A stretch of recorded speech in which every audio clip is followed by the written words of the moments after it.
Coffee.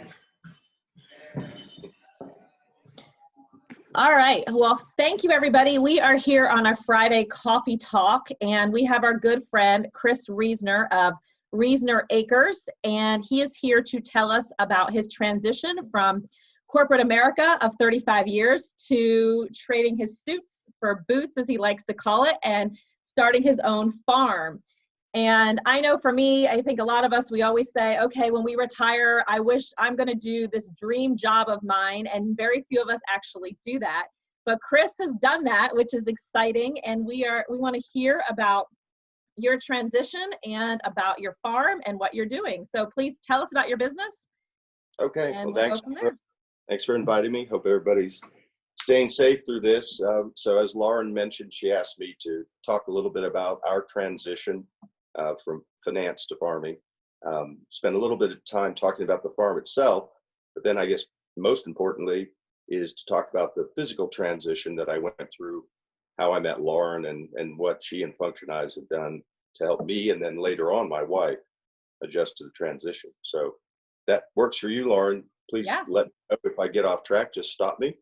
So I just made a few notes here. I'll try to keep it brief. So Mary, my wife, and I were both fortunate to have really rewarding careers. And the unfortunate part about it was they were highly competitive, very time intensive. And early on, we talked a lot about whether or not we'd have the stamina or whether we'd be allowed to continue the careers. But we definitely knew that something was going to happen that wouldn't allow us to stay in those type of jobs all the way through a traditional retirement. So we knew we needed a plan, partly for risk management, but partly for sanity. But we weren't mentally ready to retire fully. I mean, there's just too much time in the day to play golf and drink wine. But weren't just looking for a downshift. We wanted to do something that we both could find meaningful and rewarding. And frankly, we talked about it for a long time and didn't really have any good ideas until one year. A friend of Mary's brother actually gave her a book called Omnivore's Dilemma. And she started telling me about the book. I got interested, started reading the book. It immediately got me into learning about Joel Salatin and Polyface Farms. And he's a farmer who is revolutionary in going back to the way farming was done, really prior to the industrialized food complex. And I immediately was hooked. This is maybe 15 years ago. We've been retired now for about 3.5. First thing we did was we went out and bought some baby chicks, started raising laying hens in the backyard in our Midtown home. Interesting side note, Atlanta actually allows you to own 25 chickens and 2 goats if you live in the city. Apparently it's a holdover from days ago when Atlanta was a lot more agricultural.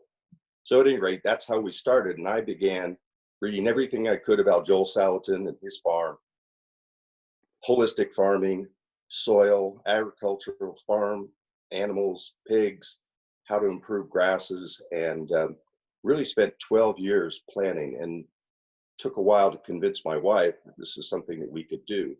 And so after 12 years of doing that, I first retired.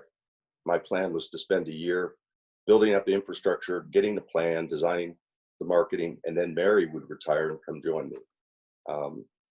So if it's okay, I'll just talk a little bit about our farm, and then we can shift, if it's okay, Lauren, talk about the physical side of the transition. Yeah, absolutely. We have a small 75-acre farm in Shadydale, which is out I-20 East, just past Covington. And our business model is that we sell subscriptions to customers largely in Atlanta. We raise eggs. We are licensed to process meat chickens on farm. We sell pork shares. We raise piglets to full-size pigs, and then we process them for our customers. We do custom cuts for them through an FDA processor. And then the most important thing that we do, or the most important animal, is the cows, which we are in the process. Our cows are going to be having their first grass-fed babies this year. But the most important thing that our mission is to improve the soil and to improve the grasses. So everything we do is pasture based. We rotate all of our animals to fresh pastures every day, which helps the pastures get better, keeps the animals healthier. We don't feed them any antibiotics, no hormones. We're not organic certified because it really isn't worth us to pay the government the money to have us certified, but we effectively, we use no chemicals, no fertilizers, no pesticides, no antibiotics, no hormones. And we've been doing that, I guess, now for 3.5, it'll be 4 years this summer. So, and if you're interested in how we farm, you can go to www.reasoneracres.com. And if you ever want to join our family, today we are actually delivering to people's homes. We generally drop off at office locations or residential locations, then people come by and pick them up. But so many of our customers' businesses closed that we started delivering to houses, and now we have people going to other people's houses. So Friday's our normal delivery day, but Mary's agreed to do the deliveries today so that I can be here with you. So is that okay, Lauren? Yeah, yeah. So you have the chickens, you have the pigs and the cows. Like, so which is the most labor intensive part of that? Or is it just like the upkeep of the farm itself? Well, everybody has there's projects and there's chores. The chores are probably even between the cows and the chickens. The most intensive thing we do is when we actually process the meat chickens. So on chicken day, on processing day, we're actually, we're going through the process of turning them into a whole frozen roaster. And that's the most intensive thing that we do. All of the animals are trained to electric fences. And so we open the fences, we move their huts, or in some cases drag their huts. The cows know that when I call them, it's time to move. And we just kind of do this dance across the pastures, all designed to use the manure that they're producing, and the urine that they produce is free fertilizer. So we don't, other than the food that goes into the animals, we don't put fertilizer inputs into the soil. And so, okay. But I would say building the infrastructure, dragging feed bags around, the general lifting are the biggest changes from what I thought was, I thought I was in pretty good shape, as a business person, but I definitely wasn't in farm shape. And so as I began my farm work, lifting, twisting, Lauren was my rescue. I basically started off with back pain, and then I had arm pain, and then I had shoulder pain. And the ironic thing is that every time I went to her with a problem, where I was feeling the pain had nothing to do with what was actually causing the pain. So what I learned is that I really had not learned to be flexible. I had certain parts of my body that wasn't strong. I didn't have good biomechanic posture and skills in terms of lifting. And so unfortunately, I didn't do a good job of planning this. I probably should have gone to Lauren and functionized up front. And basically what I did was how to learn to, repair my body, be flexible, one injury at a time, which has been great, been a symptomatic approach. Yeah. So if you could go back before you started it, would you have changed your training program a little bit differently, you think, before Absolutely. you started? I knew I wasn't particularly flexible, but I was surprised at how many areas where I was compensating. I thought I had strong back. I didn't. I thought I had strong legs, and it turns out I had very weak glute muscles. And that basis, I don't think my core muscles were very strong. And so, the way I lifted was impacting other areas. And so if I could have done it over, what I should have done is said, let's do a diagnosis and let's have a training program before you just go out there and start, banging in fence posts and lifting feed bags and building chicken huts. So, but one area I did. Well, we've been asking some of our guests, so who taught you how to work out? Where did you learn to actually do a workout and strength train? Well, unfortunately, most of my experience was from competitive tennis when I was young. But that was prior to the time when people, I mean, my coaches then, they taught me strength training, but we didn't even stretch. I mean, it was just a tremendous amount of time focused on the technique, but very little on balancing out your body, making sure that both sides were balanced. There were just things I didn't know about. In fact, I ended up having both my hips replaced, largely because I had such poor, a poor approach to physical regimen, that my doctor said, you've just worn your hips away. Hmm. So I should have said, well, now I have these great new hips. Let's figure out what I did to cause the pain in the first place, but I didn't. And so I immediately started having pain. Well, and I think your story's, similar to what we hear, no matter how old you are, right? Like you learn how to exercise in high school or in your sport, and there's really little focus on the actual proper form of working out. Your coaches say, okay, you need to get stronger.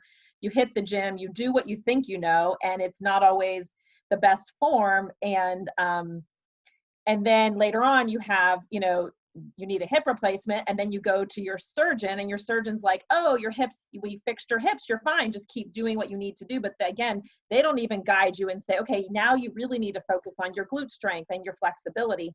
They just feel like they fixed the problem, changed out the bad hip, and you're good to go. And we see this all the time where later on people push themselves and they are in pain from that hip replacement that really, didn't rehab properly. Right. Yeah. And for me, it was just such a surprise. I'd be having pain in my arms, and the next thing I know, Lauren's telling me I'm not flexible in my upper scapula.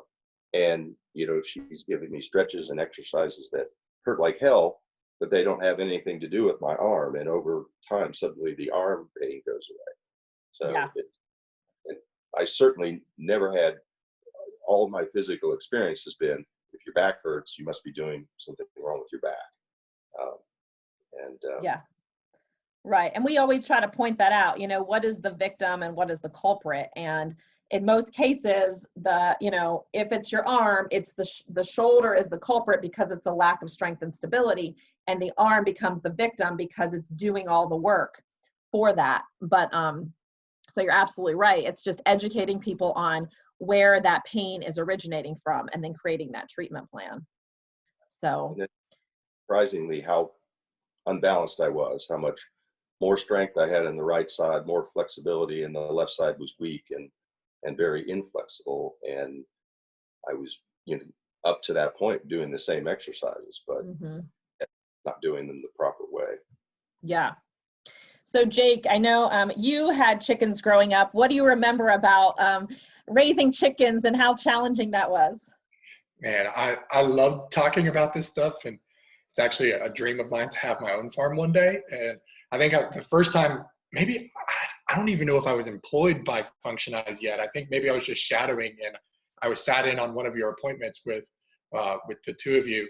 And Chris, you and I just talked about farming and chickens and whatnot. And we talked about your boiler chickens and your laying hens and stuff. And I love talking about this stuff. And I'm immediately taken back to when we had chickens growing up. We had, I want to say probably 20 Rhode Island Reds and, gosh, I forget the name of them. It was 10, what are they? The silver laced, Orpingtons. what is that? The silver laced Orpingtons.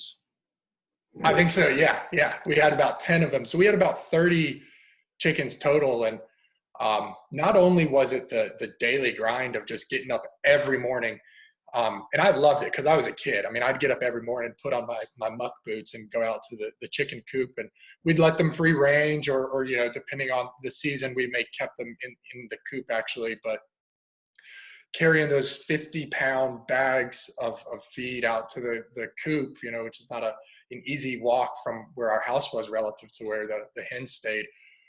I mean, it was labor intensive. And you don't think about that as a sport, right? Right. people go and because they're playing tennis, they know they have to condition for it. But when you're talking about picking up things and hauling things and bending over and, all the stuff that's involved, it's a sport. And so you have to think of it as a sport, and you have to think about it as training for such. So I think what you're doing is really, really cool. And I'm die to just come spend some time on the farm with you one day. Well, we've had a number of farm visitors. We actually originally started the plan where we were going to have schools come visit us as sort of an educational, because a lot of kids that live in town don't have access to live animals. And we did that for a while, but in the environment of coronavirus and liability, some of the schools' requirements for liability coverage were so high, it just didn't make sense. Yeah. We got customers who brought their families out. The farm is beautiful. We have ponds that the previous owner stocked, and so we have fish and we have lots of geography. But the biggest surprise for us is how much healthier we feel, because most of the food that we eat now comes from the farm. And it sounds like bragging, but our chickens taste nothing like chicken. Our eggs are delicious, and our pork is to die for. We haven't sold our first cow yet because it takes 3 years to get the grasses of high enough quality to be able to actually fatten a cow on grass rather than fattening them with corn, which is what most of the feed places do. But Yeah. for us, my wife jokes that our farming been the world's most expensive gym membership. But for me, it's a passion. Every year we test our soil and we see improvements. We see scorecard improvements as how the soil has gone. And so for me, improving the soil means we're capturing more carbon. I'm not a big globalist climate alarmist, but we are actually taking in more carbon the way we farm than what we put out. And so it's nice. My farming venture allows me to have friends on both sides of the political aisle. That's cool, man. Question for you. What has been one of the more surprising things that maybe you didn't expect to go along with farming? And I guess one of the things for me was all of the damage control we had to do with our hands as far as keeping them safe from predators and stuff like that. I mean, that was a large portion of the hen raising experience for me. What have been some of the more surprising things where you're like, I didn't realize this was going to take that much of my time? Well, the first year it was foxes and hawks. And, we have hen houses that have doors that automatically close at night, and we put electric fences around them. But we had situations where the foxes would get through the electric wires, which was a surprise. But our biggest issue was hawks. And over time, the first year we lost 60% of our laying flock, which is hard because it takes 16 to 18 weeks to get to raise a chicken before they even start laying eggs, and then they're really small. But we've learned over time how to manage that. We haven't had a fox attack in I guess 2 years, and we now put wires that are really just fishing wires from the top of their hoop houses or their eggmobiles, and put them on stakes in the ground. And what we learned is that hawks won't attack from the air. So other than occasionally a chicken will fly over the electric fence and get loose, we haven't had any losses. And so, that's been the biggest surprise, was how much predation there was. And then now the pleasure of not having to come every day and find dead chickens. So the biggest fun for us was pigs. We had not done a whole lot of research on raising pigs. And I can tell you, pigs are one of the most interesting animals to raise, and they're constantly getting out and causing me to have to chase them. And they make great stories for the blog that we share with our customers. Yeah, I remember, didn't you have to kind of like wrangle a pig that just didn't want to, you came to me, I think you had some back pain because you had spent hours trying to like get this pig to move. Yes, I on moving day, you have to get the pigs to get into a trailer, which pigs don't like inclines. They don't like leaving their surroundings. And so, yes, so a 350-pound pig, if it doesn't want to do it, it's not going to do it. So I spent 2.5 hours chasing it until it got to the point where it was so tired it wouldn't move, and then I was able to tie it and then lift it with my tractor and get it into the trailer that way. And then I was in traction for about 2 weeks after that. So Yeah. Well, I'm always interested in your story. So it's fun. And then your Instagram, you post pictures of the chickens and the pigs and cows. So that's always fun to look at that too. But so how can we support your business? Tell us what. Well, at this point, we still have some availability of eggs. We've been very fortunate to be able to, because we sell subscriptions, we basically say to people, we'd like you to buy our eggs. Do you want 10 dozen or 20 dozen over the summer? And what that allows us to do is to be able to guarantee that we have the product for them. And then on the meat chickens, people ask for subscriptions, and then we build out our production schedule for that. And then we sell pigs in the fall. And then, so at this point, we are interested in adding more customers. And so if you live in the city of Atlanta, we have a lot of drop locations at private residences, and we are delivering today. You can go onto the website and just fill out a simple form that'll come to me, and then we generally reach out to you either via email or phone to talk about our different delivery locations and explain how our pricing works. Most of our customers love it because most of our customers were buying their product from similar sources, but they were going to farmers markets, and so they like having a connection with the farm and the newsletter, but also the fact that they don't have to race to the farmers market, because generally the eggs are the first thing that goes. And so if you don't get to a farmer's market by 9:30, all the fresh eggs that they have are sold. So it's a convenience factor. And for us, we like to grow slowly, and we like to have relationships with our customers. Yeah, that's great. And so your website is reasoneracres.com, and your Instagram is reasoneracres as well. That's right. Are you all on Facebook? We don't have Facebook. We found it to be so political. Yeah, we do have a newsletter. We have people can go on it if they ask to subscribe. Then we send out generally every 2 weeks a newsletter, and you get to follow all the mistakes and the misadventures that I have, and how the animals teach me how to get better each year.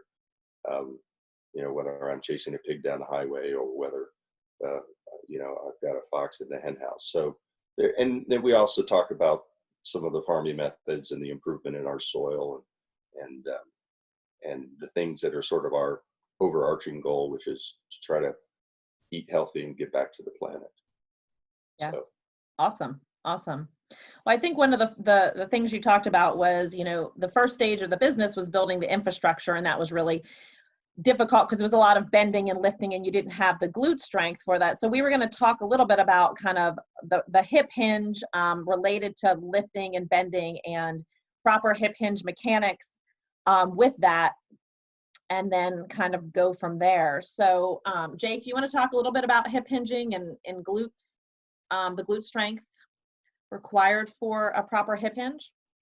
Yeah, this is probably, if we were to look at the majority of people out there with back or hip issues, we can most always point toward the hips as being the source, and specifically the inability to maybe access our glutes the way that we maybe possibly could. There's a phrase that we always use, Chris, which is the glute is the root. Most often than not, that's Grand Central Station. That's the powerhouse of the human body when we're talking about, actual muscle size. And so the hip hinge itself is really important. And so when we're talking about the hip hinge, and I'll just demonstrate it for us real quick. We're talking about the hip hinge. We're talking about our ability to turn, basically, if we were to imagine our body as just two segments, an upper segment and a lower segment, and if we had just one hinge in our body, that being just at the hips, our ability to just pivot around that single joint. And so this is really, really an important concept when it comes to Again, being able to lift something or whatever it is, run, whatever it is that you're doing. And the reason being is that if we're not properly hip hinging, we will undergo what's called passive insufficiency. And passive insufficiency is essentially the concept that if a muscle is like a rubber band, and a rubber band gains a lot of potential energy by going through tension to create eventual kinetic energy, to create the ability to move. Our muscle's the same way, right? It's an elastic tissue that needs to be able to, in order to be able to work, it needs to be under tension. And a hip hinge is probably the best way to create tension within the glutes so that we're actually using that as our foundation, our platform to complete a lift or something like that. And so the reason being is that most muscles cross two joints, and active insufficiency is when, passive insufficiency is when that muscle is being slacked on one end of that joint, such that it's not creating tension within that muscle to be able to have that potential energy. Thus, we must make up for it somewhere else, either below or above that segment, to actually achieve the result that we want. And so when we're talking about the hip hinge, that is where most people tend to break down within their lifting mechanics or whatever that is. And so if I demonstrate, if we're creating tension in our hips by hip hinging, right? I'm sticking my backside out. My glute attaches here and here, and now I've created tension all along that system, versus most of us, when we don't know how to disassociate or how to create that tension, will often round out. And that's where passive insufficiency is created. And so that rounding out of the pelvis, the rounding out of the hip, basically strips the body from creating that tension. And then again, we have to make up for it primarily in the back is where most people start to experience their symptoms. We get stress on the lumbar spine. We get overutilization of our erector muscles that are really more postural muscles. They're not meant to be heavy lifters. And so this is why we always go here.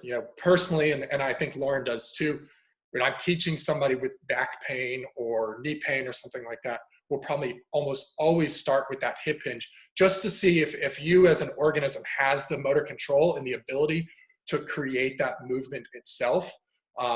Can we just disassociate and locate, be able to find the glutes through that hip hinge?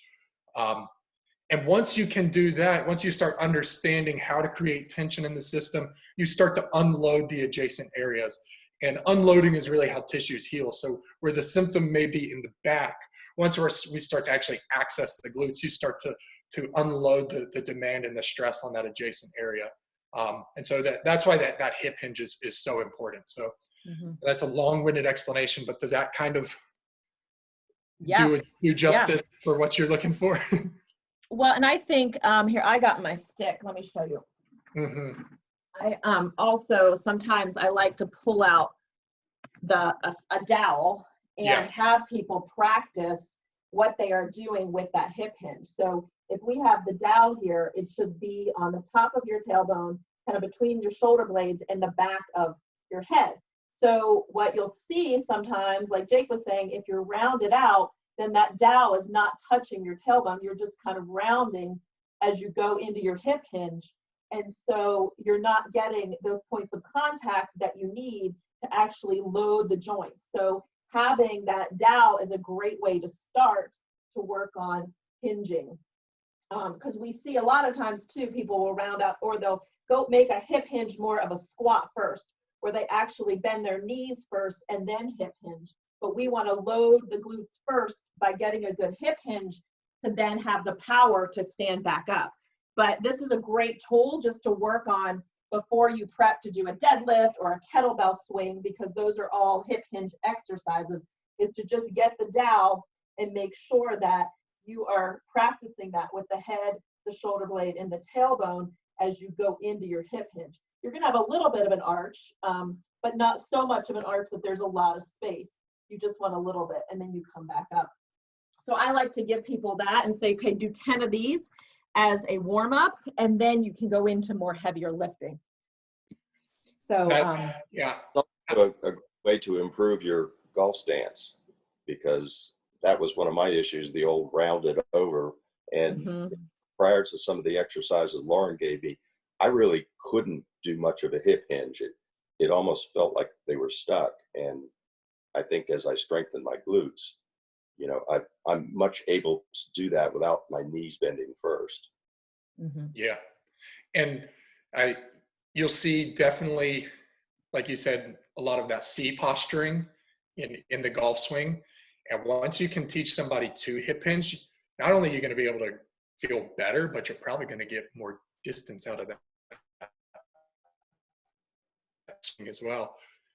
One of the things that I think is worth mentioning with this as well, when we're talking about, you know, you said you didn't even know, like maybe you weren't flexible. You know, you talked a lot about flexibility in your story, and realizing that through some of your farming endeavors, is that, you know, when you go from being in an office where you're probably sitting most of the time, you know, our body is this extraordinary organism where it's always taking inventory of, are we working efficiently? And, you know, it's going to assess the metabolic demand on the body. And if we're not using certain amounts of muscle length or the mass of the muscle, the body's going to delete it, right? It's going to go in and say, we're not using all of that. We don't need it. It's costing us energy. Get rid of it. And so if we're just sitting all day long in a posterior tilt with our pelvis rounded, we're going to lose some hamstring length. We're going to lose some of that glute length, because the body says, we haven't used this in years. Let's just get rid of it. Let's trim the fat, so to speak. And it's not until you actually start using it that the body starts to remodel and say, oh, we got to get this back again. And that's where you'll see a lot of the flexibility training come back into it. As you start pushing those boundaries again, the body recognizes that. And we're plastic. We'll figure it out. The body's going to remodel, but sometimes it's not just, you know, learning it is important, but it's actually applying it day in and day out to actually regain that back. So I think that's important to kind of understand that, you know, we may lose this stuff over time, but we can gain it back.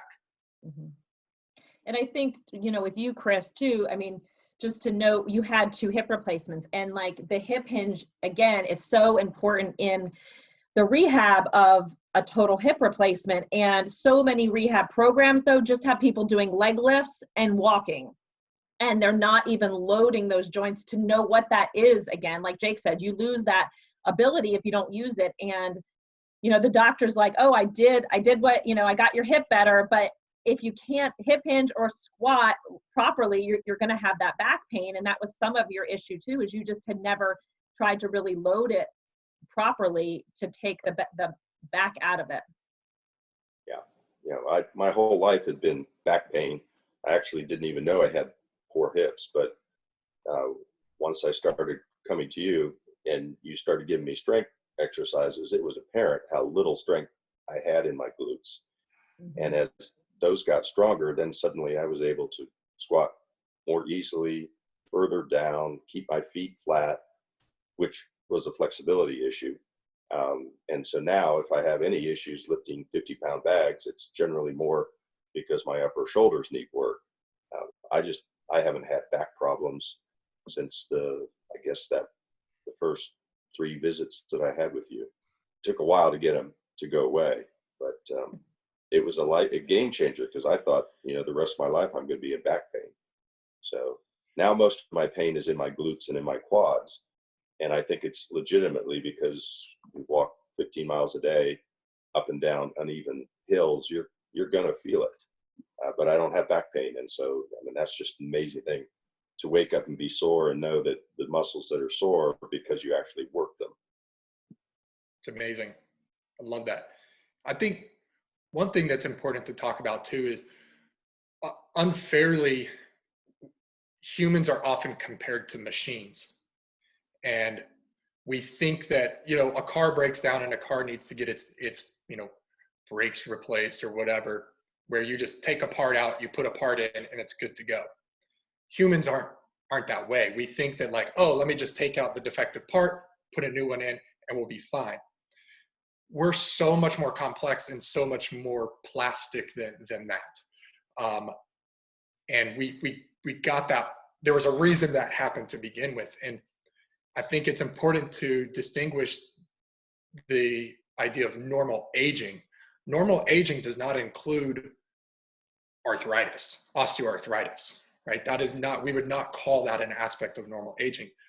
Otherwise, you would see that in every single person, and every single person would need a replacement, and that's just not true. You see the differences in different demographics, populations of people who are moving more constantly. And so I think I'm really happy with where you are and the education that Lauren kind of gave you over the years so yeah, you got the new part, you got the replacement part, but you got to actually now do something with that, right? It's not just, all right, you know, get back out there, Tiger. It's okay, now you got to learn how to actually use that.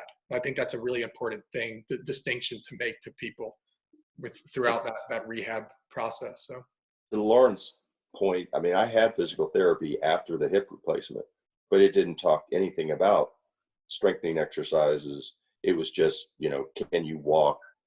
And then they were going to check off the list that, you know, you had recovered from your hip surgery. And so if I knew what I knew, obviously I would invest the money in going to a physical therapy firm like yours that does not only just fixing problems, but proactively dealing with biodynamics. And, you know, I have a joke with my father-in-law, who's a really good golfer, but can't wear pants without a belt. You know, I told him there's no way in heck I'm going to have the flat man's disease, you know, so squats are a part of my daily routine because, you know, I don't want my pants falling down. You know, that we call that, you know, no acetol is so is the medication. You know, I took no acetol, but yeah, I think you know, also to your point is like, you know, if you stick with the medical model of surgery and rehab, it's really just to make you medically stable and to make it so that you are safe within your home.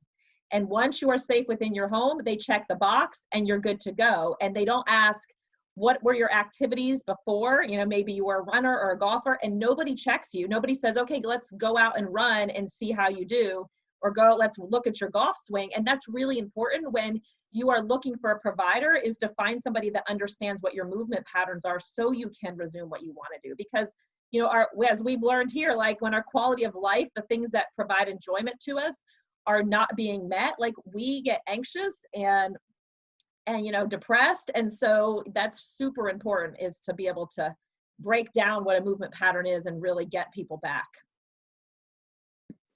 Yeah, the difference between are you just going to survive or are you going to thrive?